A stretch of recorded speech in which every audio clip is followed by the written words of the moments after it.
Broadcast is now starting. All attendees are in listen-only mode.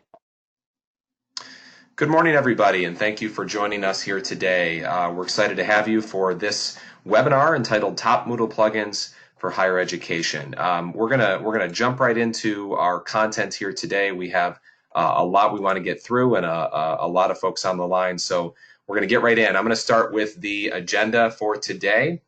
First, with some introductions. I am Josh Mitchell. I'm the Vice President of Sales here at eThink Education. I'm joined by our Director of Implementation Services, Todd Matthews, who you're going to hear from here very shortly. The flow of today's session is I'm going to start with just some context. I think most everybody is on Moodle here today, but since we're talking about plugins, but I am going to just briefly start with a little bit about Moodle in case you are not familiar or not using Moodle currently. I'm going to talk briefly about who we are at eThink Education, why we are able to speak on a topic like this, what it is we do that gives us the expertise to be able to do this. And then I'm going to hand it over to Todd, who's going to actually go through and give you the detail of our topic, which is top Moodle plugins. So he's got a lot prepared for you here today, and we want to spend a lot of time there. We will have some time at the end for questions and answers, hopefully some answers to your questions. To that end, you can submit questions anytime you have them. Please use the questions pane here in GoToWebinar. There's also a chat feature, which we really don't keep an eye on, so leave that one alone. Use the questions pane. You can submit questions there, and we will likely hold those for the end. Maybe we'll be able to respond to some in writing as we go, but anytime you have them, drop them there, and we will leave some time at the end. So as I said, I want to just start with a little bit of context for anyone who may not be familiar with Moodle, and really hone in on the modular nature of the platform, which is what really facilitates what we're going to talk about here today. But for anyone who's not familiar, Moodle is actually the most widely used LMS in the world. It's open source, it's very configurable, it's a very feature-rich platform. And really what makes it, really one of the things that makes it really special, and the thing that we're going to talk about here today, is its modularity. So modular is actually the first letter. Moodle is actually an acronym, so modular is the M in Moodle. What that means is that there is a core platform which is freely available. It is open source and freely available to download. And you're able to install lots of different kinds of plugins and modules to extend core functionality in a lot of different ways. And that's what Todd is going to talk about here today, are some of the more popular plugins that we see our clients using, some of the different things that they're doing to extend functionality. So it is that modularity that facilitates that ability to use plugins and install different kinds of things. Moodle really does facilitate a best-of-breed kind of approach. It allows you to have a very feature-rich core platform that plugs and plays really nicely with third-party kinds of tools and solutions, different kinds of modules. So that is one of the things that makes Moodle so popular. One of the things that makes it so widely used is its modularity. In addition, as I said, to it being freely available to download. Now, even though it is freely available to download, we really think it's best to be deployed by experts, people that know how to set it up and configure it well, and know how to point you to different kinds of plugins, which is what we're going to talk about here today, to do the kinds of things you're wanting to do. So that's who we are at eThink Education. We are the largest Moodle partner in North America.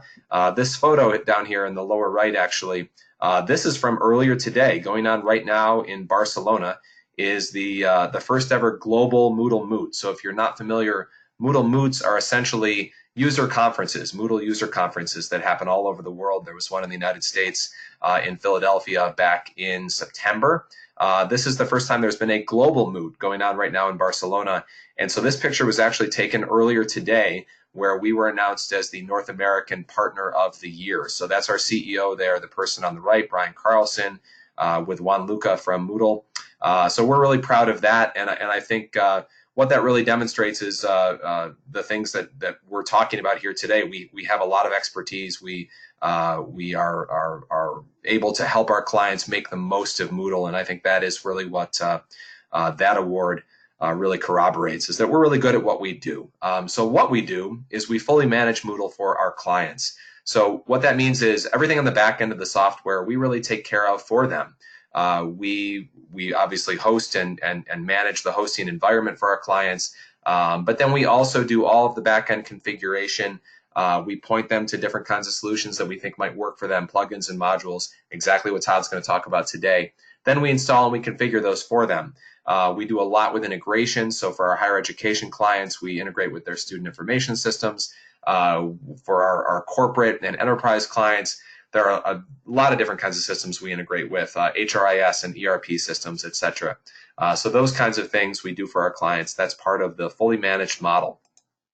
Some of the other more specific things that we do when we bring a new client on, or even when somebody decides they want to really change the look and feel of their site, we fully manage their theme for them. So we have, you're not really going to see this today, but you could always schedule a demonstration with us to get in and take a look at this. But we have a lot of different themes that we use for our clients. There's a wide variety to how client sites look and feel. That's all dictated by the underlying theme, and we manage that for our clients. We apply their branding and their color schemes and all of that, and really manage the theme for them. Obviously, our topic du jour here is plugins for Moodle. So in addition to actually installing and configuring those for clients, which we do at no cost, we also just point them in the right direction. So we really take a solutions approach with our clients where someone says, this is what I'm wanting to accomplish.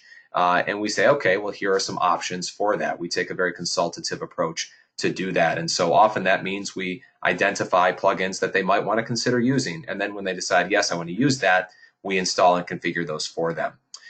We also do a lot in terms of customizing roles and reporting in Moodle. So Moodle is very flexible in the administration of roles. So, the different kinds of permissions that someone has in the system, as well as in reporting. So there is a configurable reports block for Moodle. So speaking of plugins, that is something that we install for our clients. And then we use that to write custom SQL queries. These are additional things that we do at no cost. These are part of our services model.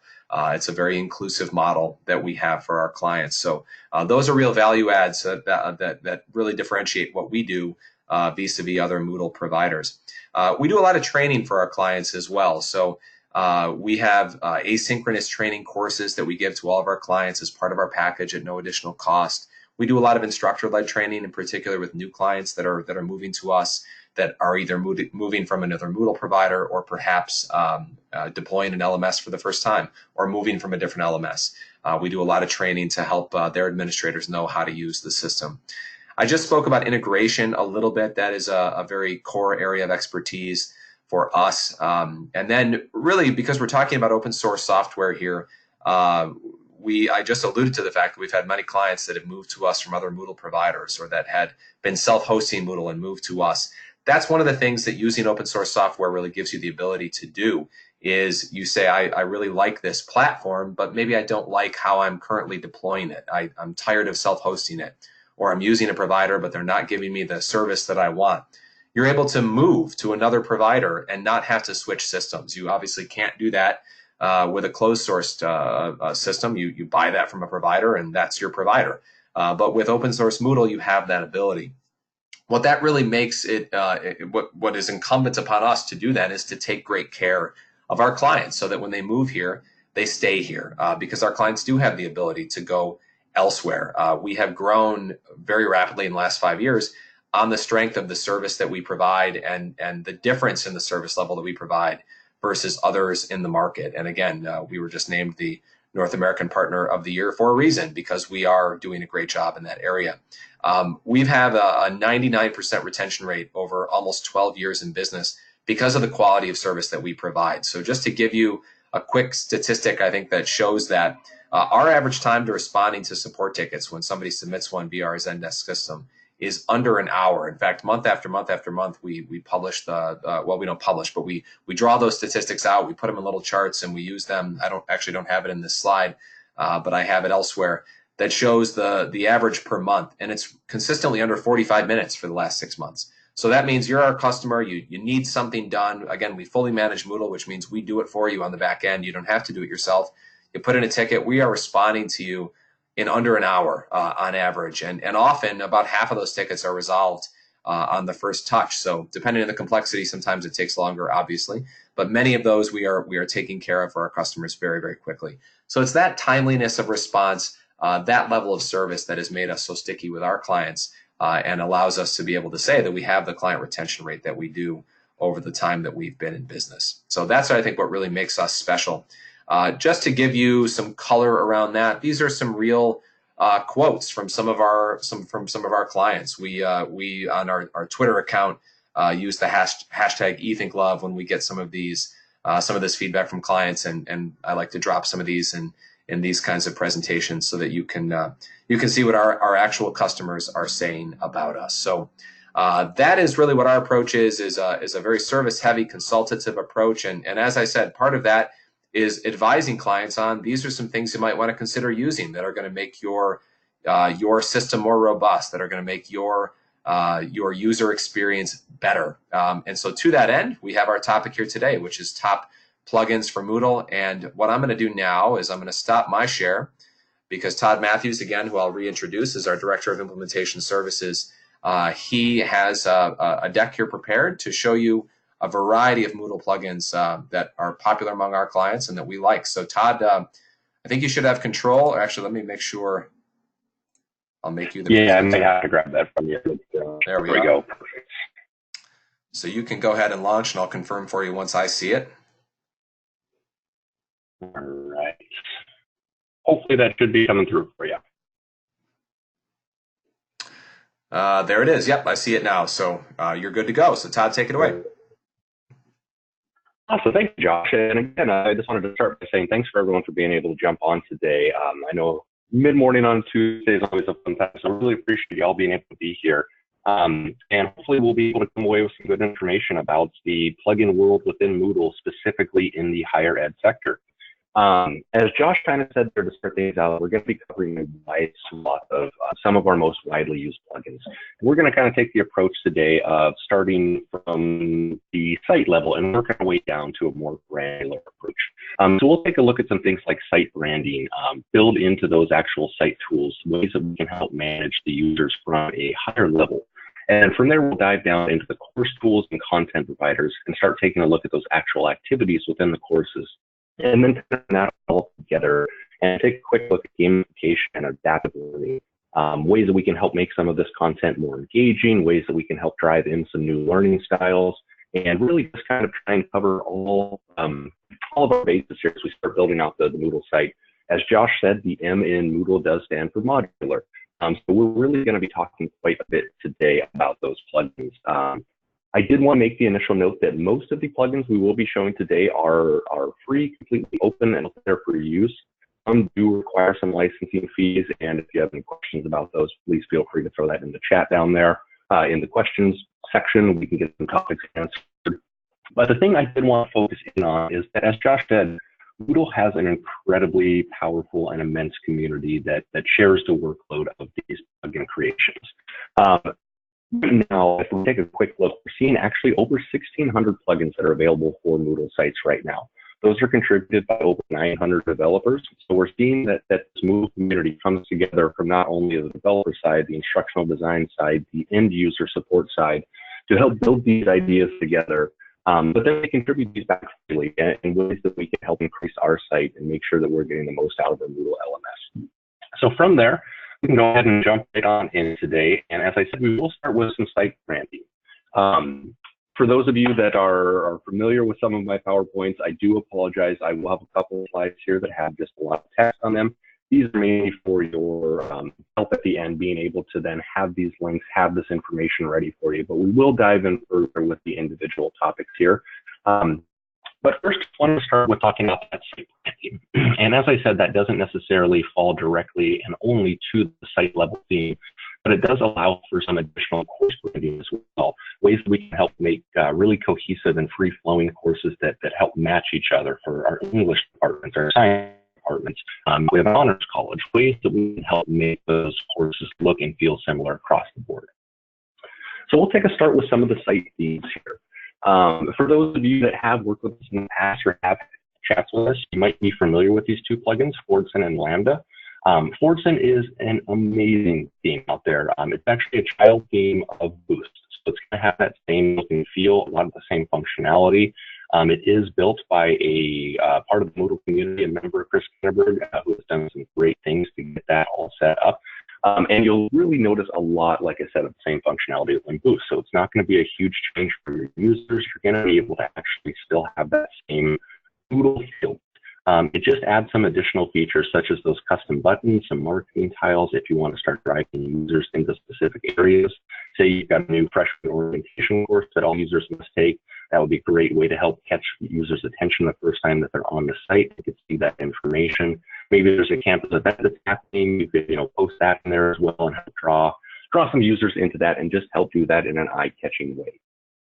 And same with Lambda. Lambda does take a little bit of a first step away from the Boost layout, but it still does incorporate that left-hand navigation, that hamburger button if you guys are used to Boost at this point.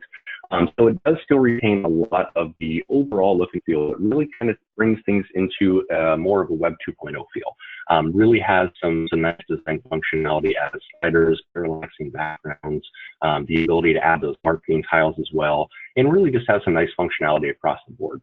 So between those two themes, these have been hands down the most popular themes that we've worked with. They've been very, very great to work with. And then on top of that, the developers have been very quick to get any changes that are needed our way. We take that into the next side of things, into the actual course branding. Like I said, now that we've got a good looking site and it looks good across all the pages, we can actually take that one step further and help brand out courses a little bit.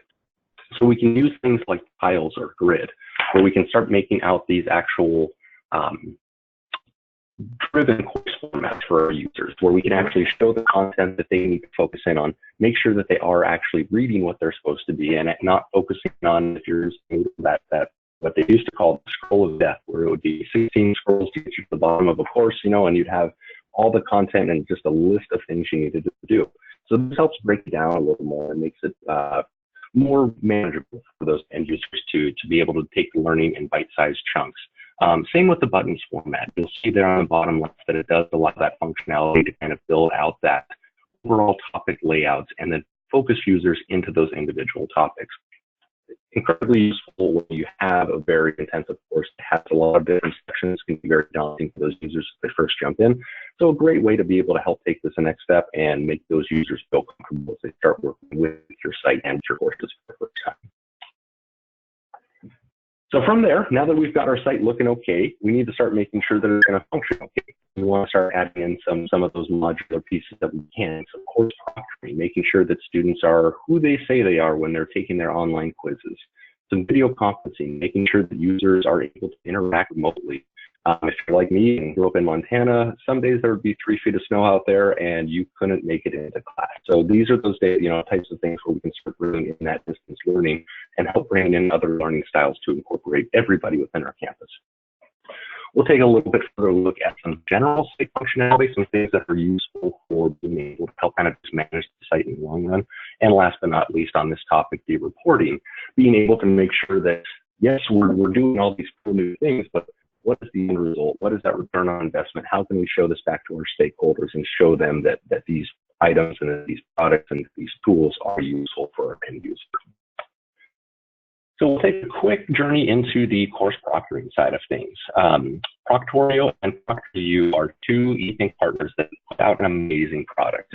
They actually offer up a pretty cool software. For those of you that haven't seen any online proctoring software, essentially what this allows for is locking down of certain browsers, certain tools, certain applications on the computer, making sure that essentially that user that is taking the quiz is taking it truthfully and is not taking it with any additional help.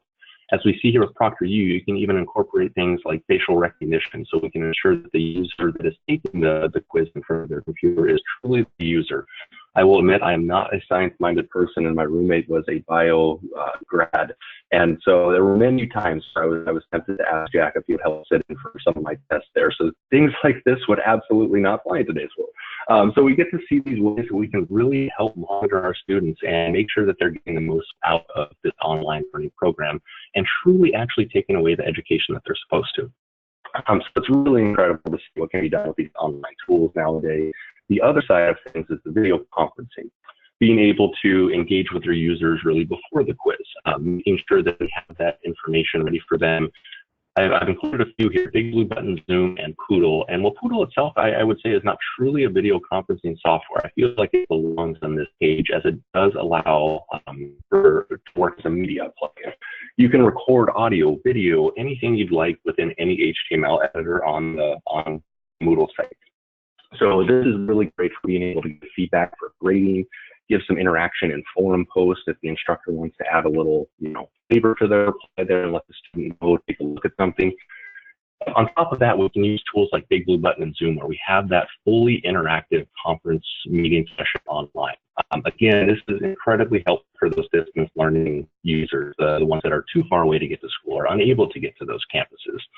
So these are ways that we can help bring that online learning really to the next level and still bring back that face-to-face relationship that users get inside classrooms while doing that online.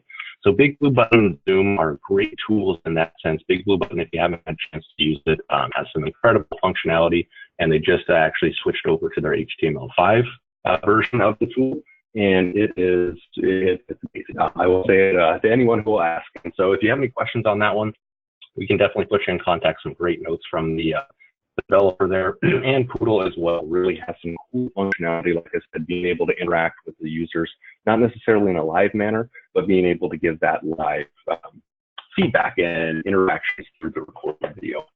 So really some awesome things that are happening with the distance learning world in today's LMS marketplace. The last few that we kind of want to look at are really the site functionality and the reporting. So site functionality side, I wanted to focus on one in particular, which is called Brewers Users. And for those of you that have worked with an LMS, whether it be Moodle or any other, or if you've just worked on campus, I'm sure you've run into the situation where you have legal name changes, whether it be a marriage or something like that. They happen pretty regularly. And whether you manage your users through a manual means, through flat file, through some sort of Active Directory backend or an SSO like CAS or OAuth, you're going to have these users that need to have a new user created or have their user information updated. So what this will do is it'll actually allow you to have that target user and a source user. You can select that information from the prior user that has the incorrect username and user information and migrate all of their course content, all of their coursework, past grades, logs, everything into that new user with their correct username and information. So that way the user is able to log in as they should with their correct legal name and has all of their content and information retained. So a really great way to make sure that users are happy and that your, most importantly, your reporting side is happy as well for any needs for auditing purposes. So to tie into that, the reporting side, we need to be able to monitor these students. We need to be able to not only monitor the students, but monitor the work that's being done as a whole, find out what's going well, what areas maybe we can improve in, and what's maybe going so great that we want to try and emulate this in other parts of our campus. So a tool out there, well, I'll start by saying Moodle does have some really baked-in course reports as well, some great attendance and activity reports that you can take a look at. But we really start seeing that the visualization within the reporting world in Moodle just starts to lack a little bit. So one of our partners here, IntelliBoard, creates an incredibly robust tool. They work with custom reporting solutions to not only create those custom reports for you, but to also build that out in a visually appealing way that's going to be the most useful for your stakeholders on campus, for your decision makers, or your faculty, to help show A, what you're doing with the site and how it's working, B, what steps you might need to take to improve, so some areas you might need to make some focus in for the coming years, or again, like I said, something that, hey, we're doing so great in this department and it's working across the board. Let's see if we can help emulate this into other sections. So really, it kind of is an all-encompassing tool, as no matter what we do on the site, if we're not able to take those results and to bring that into a readable and understandable way, we're not going to be able to really help continue to grow our site. We can keep adding all the plugins under the world, but until we have some information about how our site is functioning, what we need to do to make that a little cleaner, that's where we struggle. So reporting tools like IntelliBoard are absolutely amazing, and I find in today's world are beginning to be a must-have. So if we can take that then to the next step. So we've kind of got our site now working from the site level. We've got the branding, we've got those tools. We need to now dive in a little bit into the actual activities and the courses themselves. So what we'll take a look at today is the actual activities, what most of you are probably more familiar with when we talk about plugins within Moodle. We'll talk about the plagiarism tools that kind of go a little bit hand in hand with some of those proctoring tools as well. Some of the content creation itself and how this can display in the course, and then also just some general course management tools that we can take a look at. So we will start out on the activity side of things. You'll see here we have a couple different plugins that we work with on our side, and these are the ones that I really see used most often. This was probably the hardest page for me to put together, as I said, there are 1,600 plugins. I would venture that about 700 to 800 of them are activity types specifically, and so there's a whole lot of different plugins that we could show on this page. We just wanted to focus on a few that we see used pretty widely. The first being WooClap. And for those of you that maybe remember the iClicker days of capturing student quizzes and capturing the work through those great big clunky iClickers, this is the next iteration essentially of this. WooClap allows for users to not need that iClicker. They're able to take those quizzes, take those interactive sessions within a class through an app on their phone, avoiding them from having to pay that $50, $60 fee. I can't remember how much those iClickers did cost. But you're also able to then start getting some of that reporting captured directly within the WooClap activity itself. We can see on the right-hand picture there where, the first time the users went around asking this question, they had about 35% answering incorrectly. When we look at that second round of results, we see that only about 8% answered incorrectly. So you get to see that progression as your students go. And this is something I think is very useful for teachers, especially in a face-to-face session, as they're able to help kind of see that information, maybe adapt their learning plan a little bit on a day-to-day basis if they see some areas that maybe need some more learning, some more maybe possibly other areas of learning or spots that the students are really nailing for. So that then kind of ties into some of the other plugins we have here, such as the custom certificate. Maybe we're needing users to work through a brand new HR course or a brand new student orientation course, and all new users must take this. We can work through and say that, hey, all freshmen that are living on the dorms have to have this in the room to show that they've completed the course and know all the rules. So we can have this set up. Most freshmen come into the course the first time, work through the needed material, get to the end, and actually have that built out with a custom certificate for them. So have all their information, their score, their date that they took it, the structure, anything like that might want to be included in any general information. So it's a really great way, and that will automatically create for all new users who have completed the criteria. So it's a really cool way to be able to help build out some sort of take home for the end user after they finish the module or course or activity. The last two on this page, questionnaire and attendance. So questionnaire is a great way, again, so now that we've got a student with that certificate of completion, they've done the course, they know what they need to know. Now is when we can get a little bit of feedback from them. As I said on the reporting side, we need to make sure we're taking a look at these courses in the long term too. And so questionnaire, you can start getting a little bit of feedback also from your students. Hey, how do you like the course? What could we do differently? Things like that, as well as just get some general information about the students. Maybe an initial activity where users come in and give their background information. I rate myself a 1 out of 5 on this scale. I feel like I really need to focus on this area of learning, but in this, I'm 5 out of 5. And it helps those teachers get a little bit of knowledge before going into the term about where their course might sit and where that participant list, might stand education-wise. And last but not least, the attendance tool here is just something that for those of you that have had, anywhere over even the 100-person lecture halls, attendance can become really important. Make sure that all users are there when they say they are, and making sure that they're getting that information. And what's cool about something like the attendance is we could help marry this with the WooClap plugin. So users could all sit down first thing when they get in class, have the screen up with WooClap, make sure that they are saying, yes, I am here, and it's coming from their phone. The instructor at the end of the day then can go enter in those as the attendance and then have everything kind of captured there. So we're able to start taking some of these plugins and use them laterally to be able to help kind of, while we're increasing the site through one plugin, as we add that second, it really helps things take it to the next level. So we're really able to combine these ideas and help really bring together different areas that don't necessarily fit together as one plugin, but can be used in conjunction. And then we'll take a look at some of the plagiarism tools themselves. Turnitin and Erkins, 2 great partners out there that offer up some really amazing functionality when users are submitting their actual assignments. And for those of you that haven't used plagiarism tools, essentially what they do is they will allow a user to submit their assignment like normal. Turnitin or Erkin will then check against all online web resources, Wikipedia, anything like that, any of the OERs out there that might have some good information for users. And then also checks against internal submissions. So things that have been submitted to turn it in across the board. So if somebody submitted their assignment in California, but then sold that essay to somebody in Maine, as soon as that user in Maine submitted, turned it in, would say, hey, this is essentially 100% match for another paper we have. It looks like this paper might be plagiarized. So as you start looking through there, you see the percentage likeliness that a paper has been plagiarized, and it helps them point out those areas that have been. So that way students can start talking with the instructors to make sure that they understand how to cite stuff, make sure that they understand how to submit a legal paper in that sense.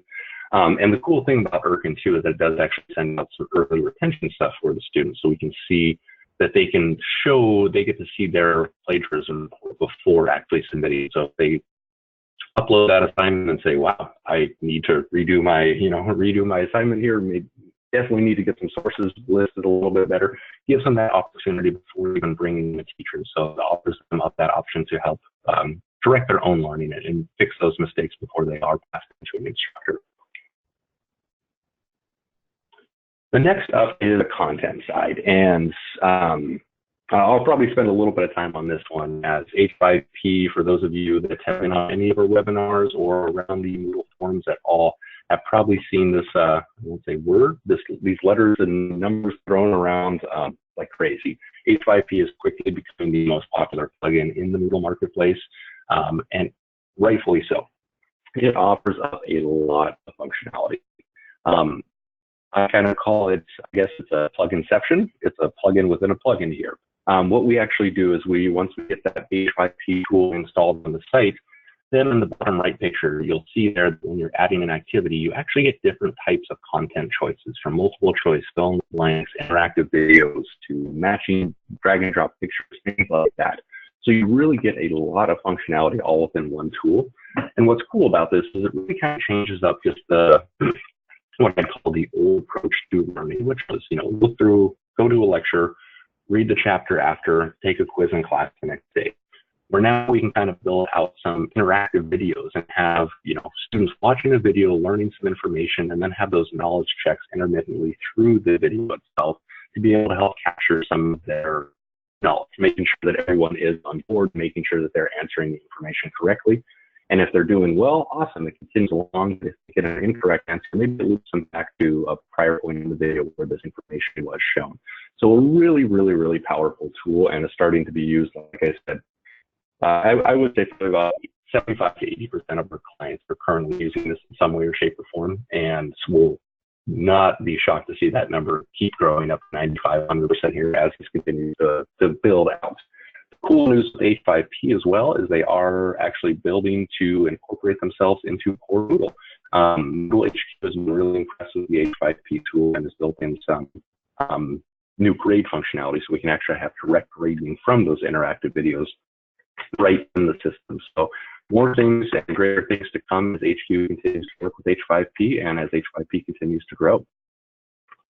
And the one I did want to talk about too, wasn't able to get a good picture here, but the Lightbox Gallery, I think is a really cool plugin I've seen used very nicely, especially in media arts courses, any course really where a user is building out a public portfolio.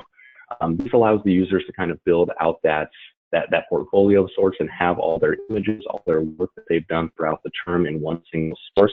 And like I said, really great for media arts courses to be able to show off that work and let those instructors view the end results in a very simple, easy way.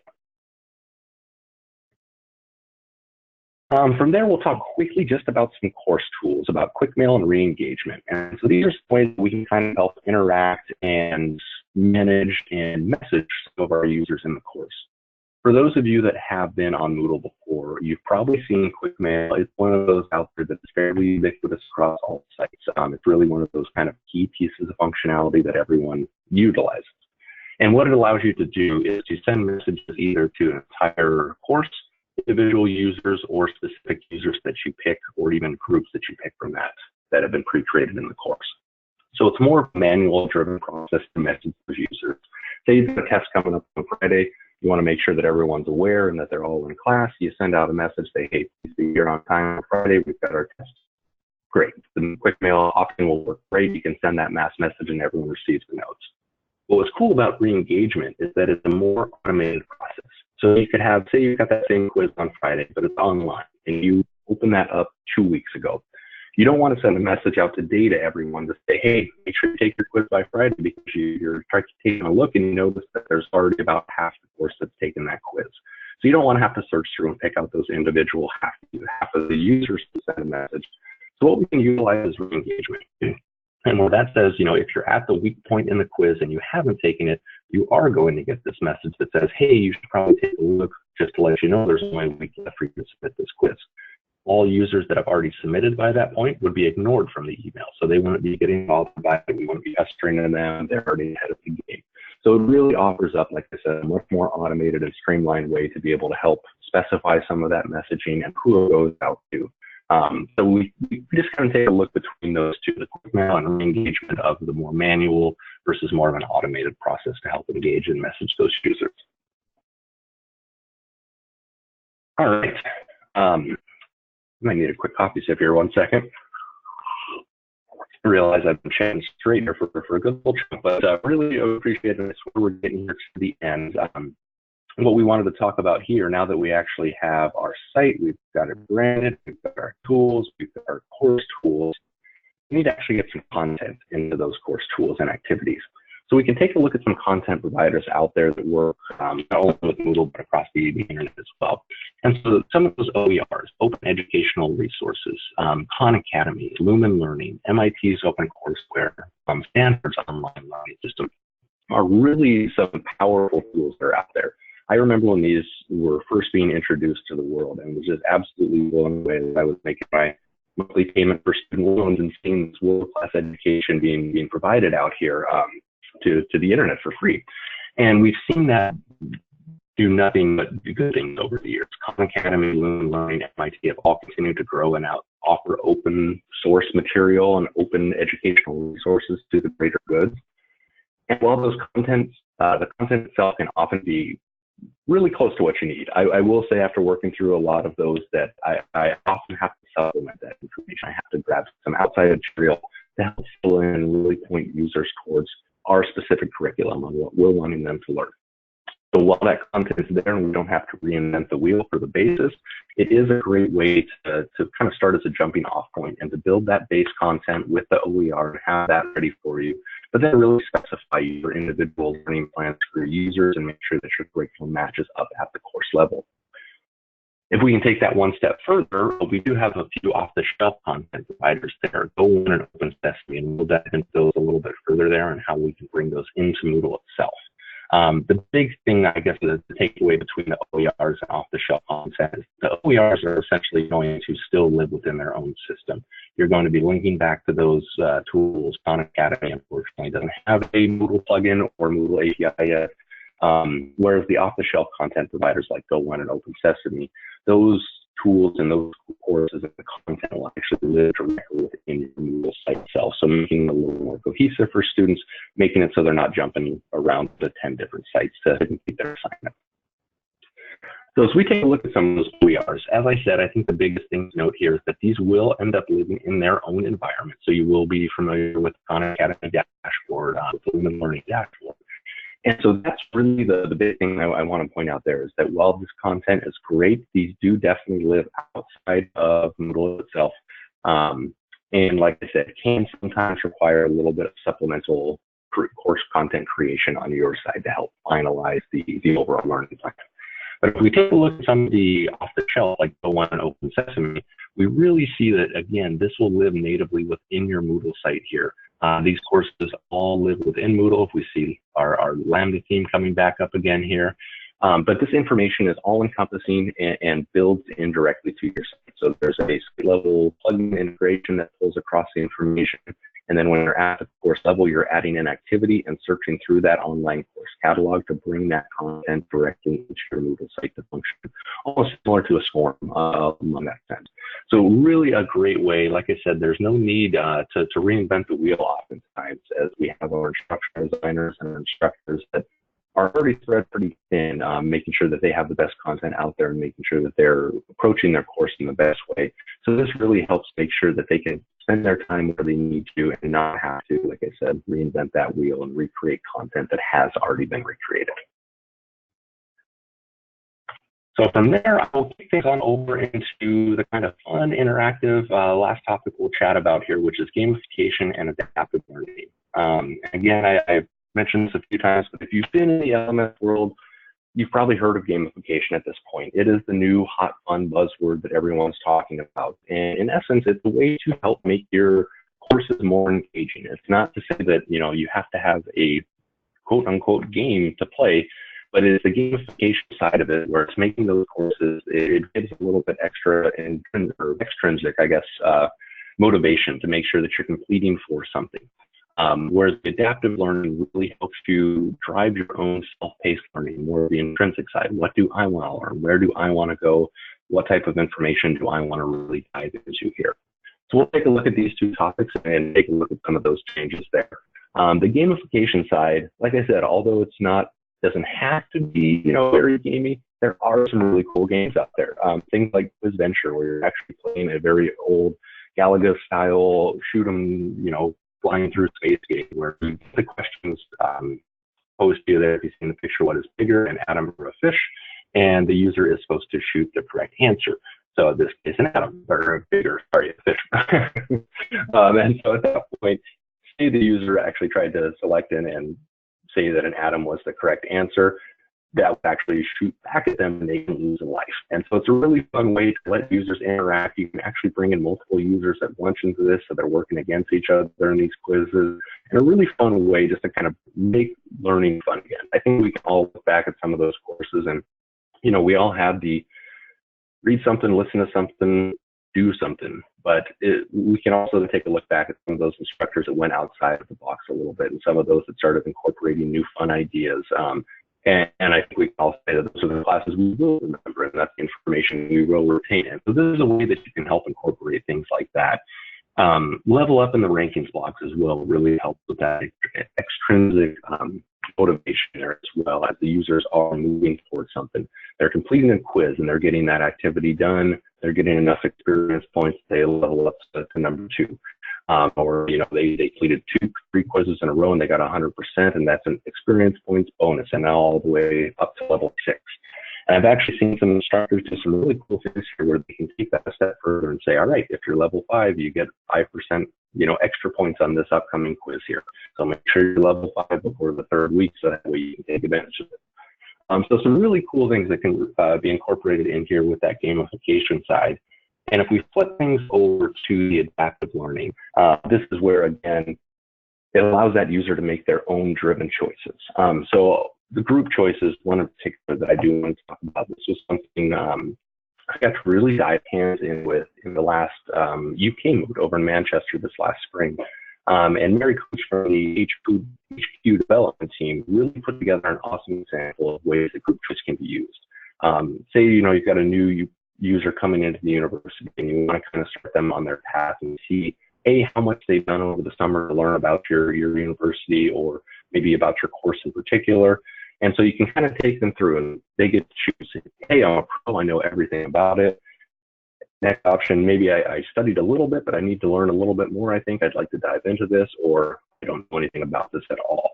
And it kind of then points to paths where they're able to get maybe a little bit more information in the I don't know anything at all path, and help really drive home that information that you're wanting to actually have them retain. With the level up availability and stash availability, it adds an extra layer to it as well. So you can say that certain, you know, content is restricted until somebody has been able to make that next level. So with stash, you can actually give them different prizes, a sword, a gold coin, things like that. And you can say maybe that this activity isn't open until you have 2 gold coins. The cool thing about that, though, is that you can really help drive that different learning. Maybe when we go back to our group choice study, you have 1 gold coin that can be earned from, you know, the expert way by just watching a quick video and then doing a quiz. But the same 2 gold coins could be earned from the I don't know anything path by actually reading through some information, answering some information in a quiz, and getting that same information out there. So that way you're able to have whichever path your learners choose, whichever way is comfortable for them, they're able to go along that and still end up in the same location and still have that same access to courses and content that were restricted. So it's a really cool way to help individualize the learning plan without having to truly individualize the actual learning itself. And it's just a really fun way that we've seen incorporated in recently that helps those users drive their own intrinsic motivation on what they truly want to learn. And so with that, again, cardinal sin here, lots and lots of text on the slide, but I swear this has good reason. If anybody needs to take a look at any of the plugins we've chatted over or wants to get some more information, we can always get this information out to you here, and we'll have all of those available to the plugins that we have chatted over this afternoon. But at that point, I think I'm right at the end of my 35 minutes here, and I think I'm in need of a glass of water here. So with that, I will go silent for a little bit and pass things back over to Josh on our team for any questions, any topics, or any comments that we want to chat over. All right, very good. Yeah, take that sip of water, Todd. That was great. Obviously, we covered a lot of ground there. Let me go ahead and I'll get my screen back up with the with contact information. We are, as I'm perusing the Q&A, as Todd may be as well. We will be sharing the recording of this session, so you can keep an eye out for that. Todd has that. We'll have to see how we can do this in the email that goes out, but that list of URLs that Todd had there, we'll see if we can get that out in some capacity as well. Give me 1 second here. I'll get my screen back up. There we are. Okay, so Todd, I don't know if you've had a chance to look in the Q&A, but there are a few questions, and maybe I'll just read one for you here and allow you to respond. But there was a question about the re-engagement plugin, which you talked about. The question was just, is that a block? So the engagement itself is actually more of a activity, and if anything, yeah, it'd be an activity type itself to allow then that messaging to go back out. So it wouldn't necessarily be a block, but you'd rather tie it into other course activities similar to the activity completion and restricted access. So that way you're setting that criteria for when it would trigger. Very good. And there was another question about the ranking block, asking what exactly that is displaying. Yeah, so you get to really kind of choose some of the criteria on that. Again, however you're setting those experience points out, maybe, 1 point per activity that's completed, or maybe, there's more for more intensive activities. So that would really display then who has captured, the most points, or those criteria capturing pieces of the data. So it's over at the top based on what you've set as that criteria. Great. And then another one of these questions, and I think I can begin to answer it, Todd, and then maybe you can add some color around it. But you talked about this at the beginning, that a lot of the modules and plugins that you were going to talk about were freely available, and then some of them were subscription services. So I think as those, so that was really the question: is which are free, which are paid. I think the ones that are going to be subscription based are some of the ones around proctoring, some of the services like I think IntelliBoard you showed, things like that. What were some of the other ones that would be paid solutions versus free plugins? Can you kind of summarize some of those? Yeah, I was going to try and make the generalization that if you see a plugin on the Moodle plugins directory, they're probably going to be the free version. But that's not always the case, because there are things out there like Turnitin that has their plugin approved through Moodle, but unfortunately does still require a licensing fee.